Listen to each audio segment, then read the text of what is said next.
بسم اللہ الرحمن الرحیم۔ اللہم صلی علی سیدنا محمد وعلی آل سیدنا محمد وبارک وسلم۔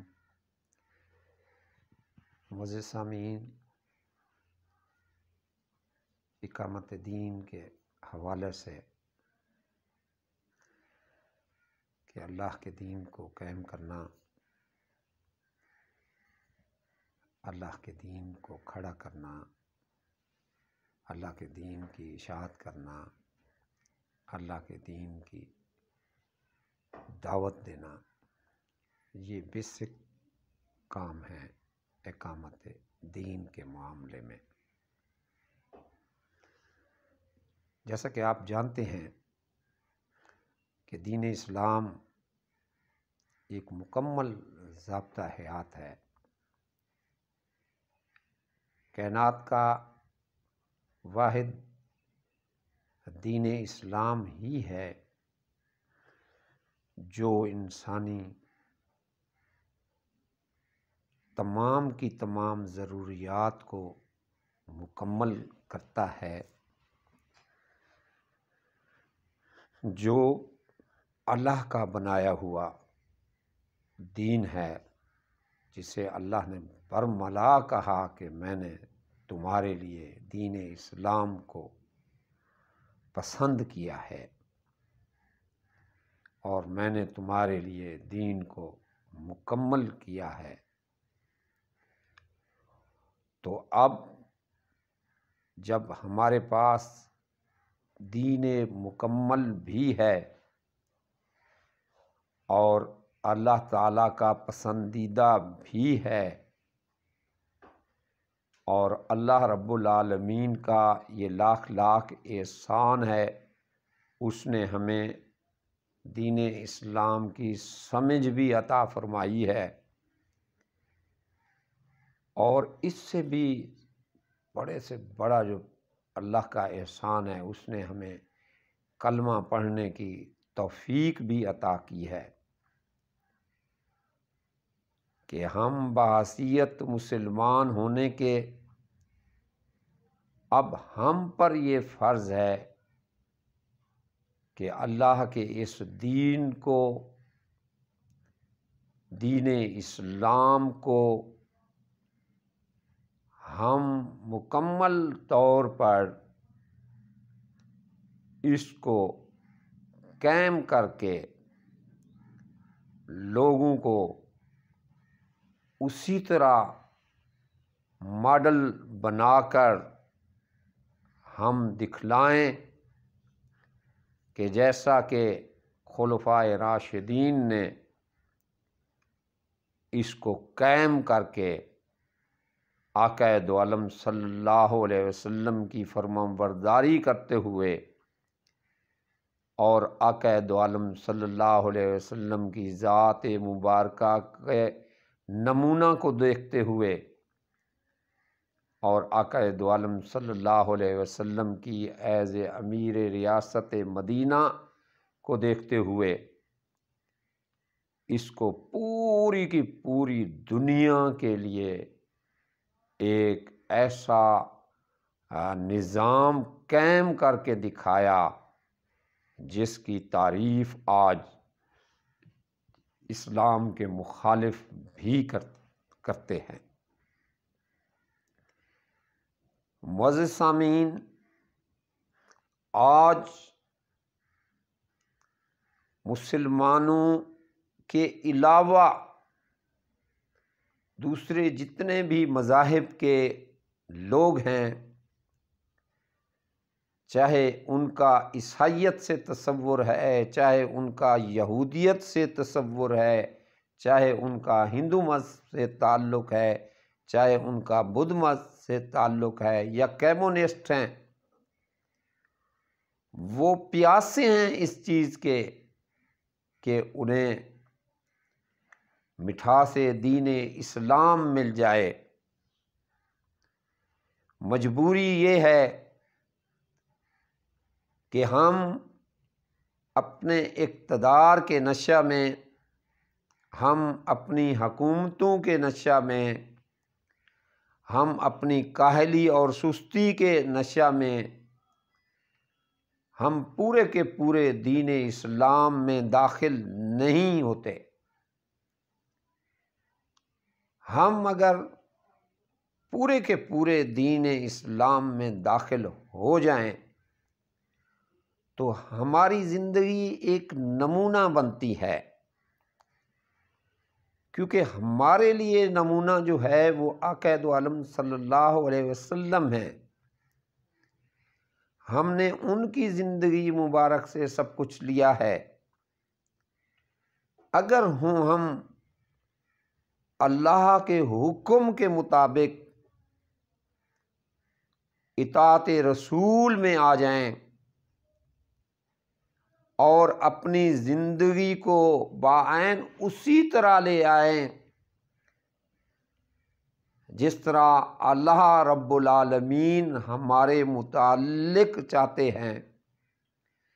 جس طرح آقا دو عالم صلی اللہ علیہ وسلم ہمارے متعلق چاہتے ہیں، جس طرح اللہ اپنے کلام اللہ میں ہم سے مخاطب ہوتے ہیں، قُلْ إِن كُنتُمْ تُحِبُّونَ اللَّهَ فَاتَّبِعُونِي يُحْبِبْكُمُ اللَّهُ، کہ اگر تم چاہتے ہو کہ اللہ کا قرب پاؤ، اللہ کی محبت کو حاصل کرو، قرب خداوندی حاصل کرو، تو میرے رسول کی اطاعت میں آ جاؤ۔ اطاعت رسول سب سے بڑا اہم کام ہے اقامت دین کا۔ اب جب ہم اطاعت رسول میں آئیں گے تو پھر ہم آگے کی طرف بڑھیں گے۔ ہم نے اپنے نظام کو ٹھیک کرنا ہے۔ اسلام سے ہم لوگ متعارف ہیں اور ہم لوگ اسلام کے ماننے والے ہیں، لیکن ہم اسلام کے نظام کو انٹروڈیوس نہیں کرا رہے۔ ساری کی ساری اسلامی مملکتیں بشمول پاکستان کے، ہم اگر اسلامی مکمل نظام کو دنیا کے آگے روشناس کرا دیں، پھر دنیا خود بخود پیاسے کی طرح، جیسے پیاسا پانی کی طرف بھاگتا ہے، سارا عالم ہمارے نظام کی طرف بھاگتا ہوا آئے گا۔ کیونکہ آج مغرب پریشان ہے، آج لوگ پریشان ہیں اور انہیں راہ مستقیم کی، انہیں سکون کی، انہیں امن کی ضرورت ہے۔ آپ دیکھیں کہ ہمارا جو حقوق انسانی کا جو چارٹر ہے، ہمارا جو منشور انسانیت ہے، وہ آقا دو عالم صلی اللہ علیہ وسلم نے ہمیں دیا، ہماری تعلیمات نے ہمیں دیا۔ اس سے بڑی کیا بات ہو سکتی ہے کہ مسلمان جو ہے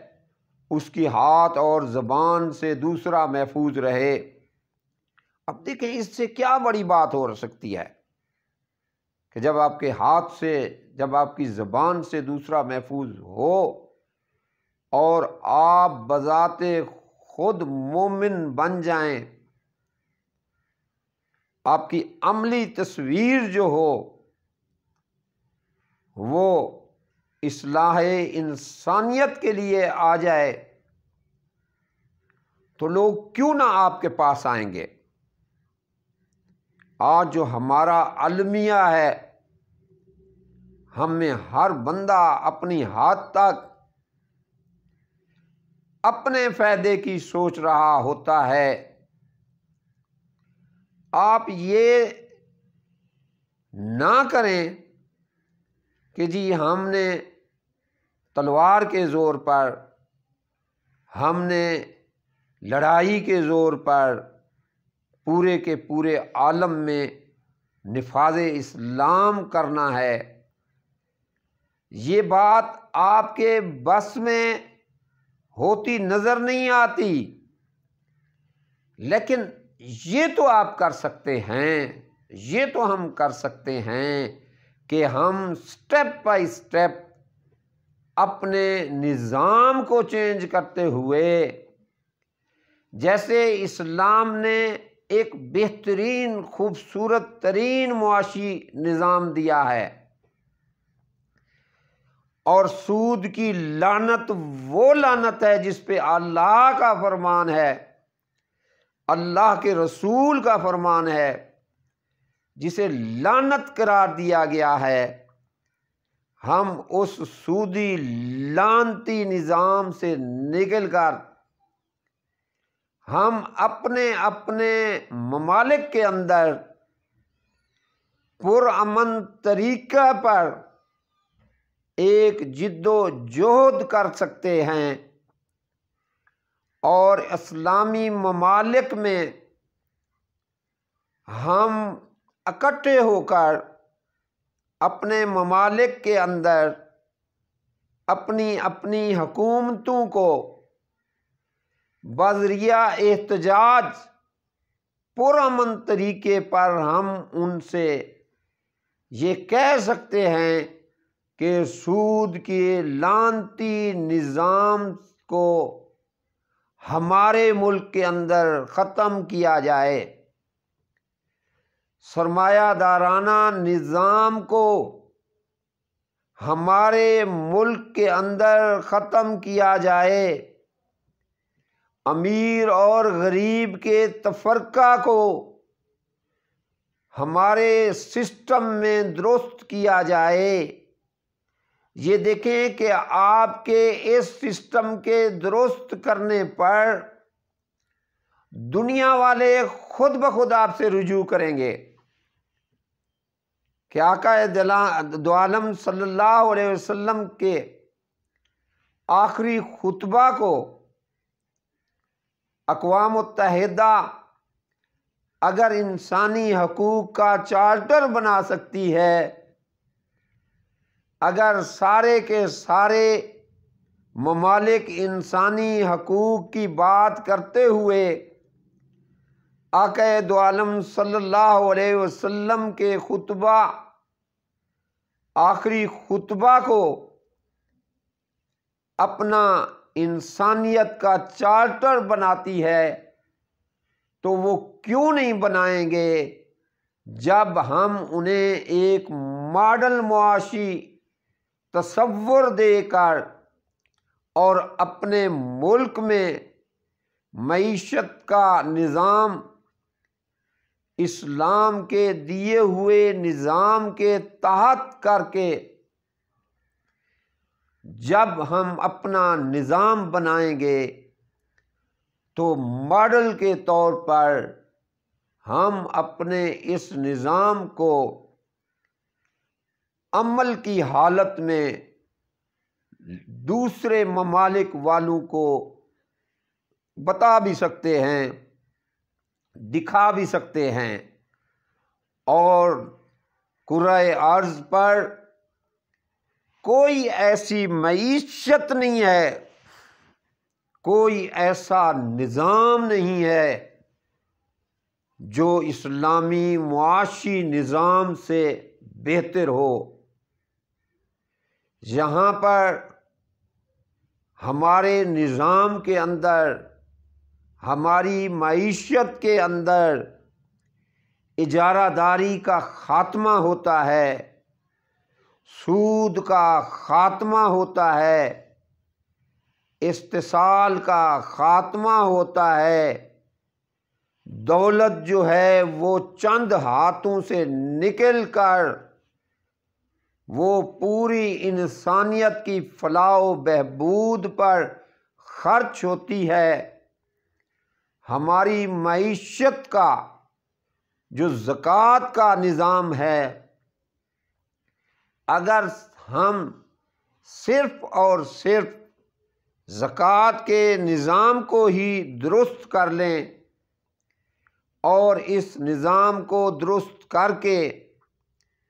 ہم اپنی اپنی حکومتوں سے اس نظام کو رائج کرائیں، میں سمجھتا ہوں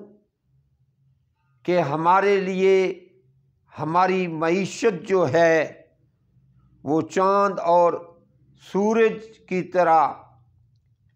چمکنے لگ جائے گی۔ جب ہماری معیشت درست ہوگی تو لوگ ہماری معیشت کو دیکھیں گے اور ہماری معیشت کی طرف آئیں گے۔ آپ دیکھیں کہ ہم نے عمل کر کے ہمارے دین نے لوگوں کو دکھایا ہے۔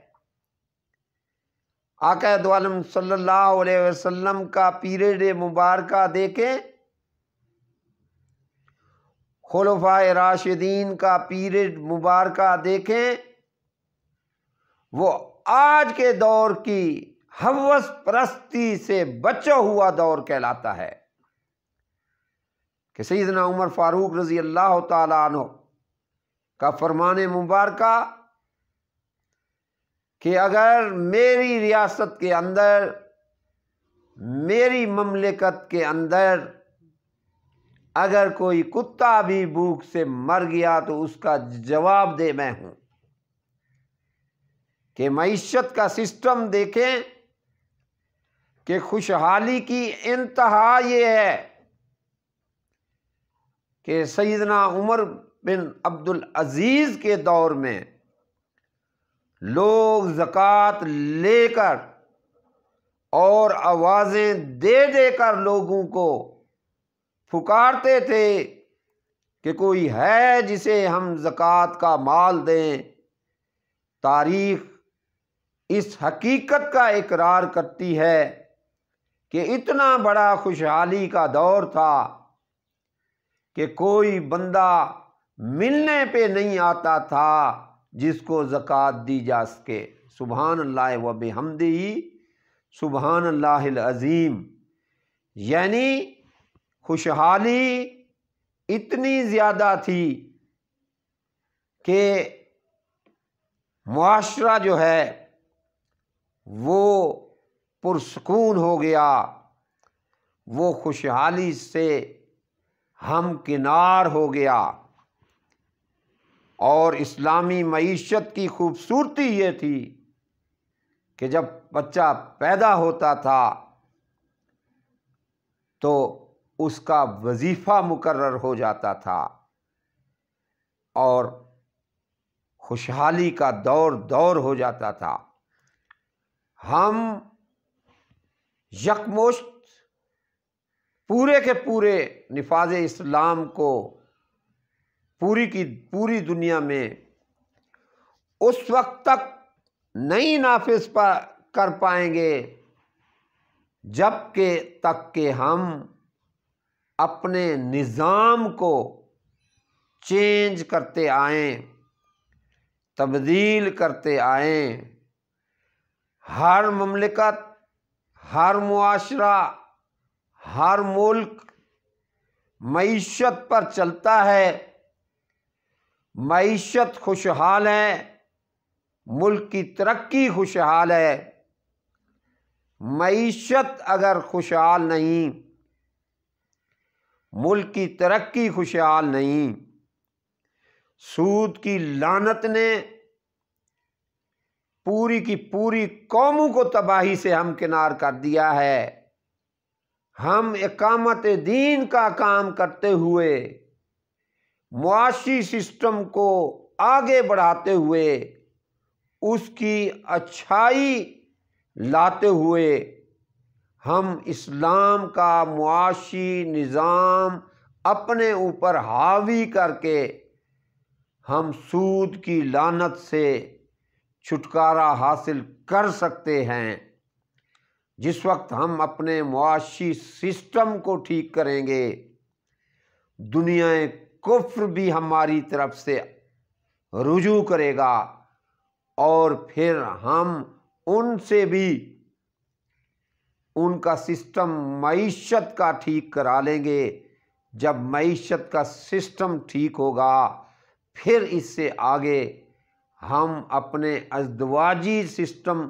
کی دعوت بھی دے سکتے ہیں، ہم اپنے سیاسی سسٹم کی دعوت بھی دے سکتے ہیں، ہم اپنے بین الاقوامی اسلامی نظام کی بھی دعوت دے سکتے ہیں۔ لیکن اقامت دین کے لیے یہ لازم ہے کہ ہم اپنے نظام کو اٹھائیں گے، اور یکمشت اٹھانے کی بجائے ہم اپنے نظام کو انفرادی طور پر اپنے سے شروع کر کے، جسٹ ایسے ہے کہ خدا نہ کرے خدا نہ کرے خدا نہ کرے اگر میں سود کی لعنت سے لپٹا ہوا ہوں تو پہلے میں اپنے آپ کو اس سود کی لعنت سے نکالوں، پھر میں اپنے گھرانے کو اس سود کی لعنت سے نکالوں، پھر میں معاشرے میں اس نظام کو لانے کے لیے کوشش کروں۔ جب میں معاشرے میں لے آؤں گا تو حکومت میں خود بخود یہ سسٹم کھڑا ہو جائے گا۔ جب یہ سسٹم کھڑا ہوگا، معیشت جو ہے وہ اجاگر ہوگی، تو دوسرے لوگ بھی ہماری طرف متوجہ ہوں گے، اور اس طرح ہم اقامت دین کے تحت ہم اپنے معاشی نظام کو دنیا میں انٹروڈیوس کرا جائیں گے، اور جہاں جہاں پر بھی اسلام کا جو جو نظام آیا ہے، ہر شخص نے اس کو چاہا بھی ہے اور اپنایا بھی ہے۔ آپ تصور کریں کہ منشور انسانیت نبوت نے دیا آخری خطبہ کے اندر، آخری حجۃ الوداع کے موقع پر، اور اسی چارٹر کو آج اقوام متحدہ نے اپنایا ہوا ہے۔ اس سے اسلام سے زیادہ، نبوت سے زیادہ، دین اسلام کے علاوہ، نبوت کی عملی زندگی کے علاوہ کسی بھی انسان کی کسی بھی مذہب میں، کسی بھی نظام میں نجات نہیں۔ معزز سامعین، ہم جہاں جہاں بھی ہیں، چاہے ہم چھوٹے ہیں، چاہے ہم بڑے ہیں، چاہے ہم غریب ہیں، چاہے ہم امیر ہیں، چاہے ہم حکمران ہیں، چاہے ہم مزدور ہیں، ہم پر یہ فرض ہے کہ ہم اقامت دین کا کام کریں، اور ایمان کی جو مکمل نشانی ہے جسے اللہ پسند کرتا ہے، وہ یہی اقامت دین کا کام ہے۔ یہ دین کا کام ہم نے اپنی سطح سے اٹھانا ہے، اور پھر اس کو مکمل کرنے کے لیے ہم نے حکومتوں کو مجبور کر دینا ہے کہ دین اسلام ہی ہے جو انسانیت کی نجات ہے، جو دنیا و آخرت کی کامیابی ہے، جو دنیا کی خوشحالی ہے، اللہ کی رضا ہے۔ سبحان ربک رب العزت عما یصفون والسلام علی المرسلین والحمد للہ رب العالمین۔ اللہم صلی علی سیدنا محمد وعلی آل سیدنا مولانا محمد وبارک وسلم۔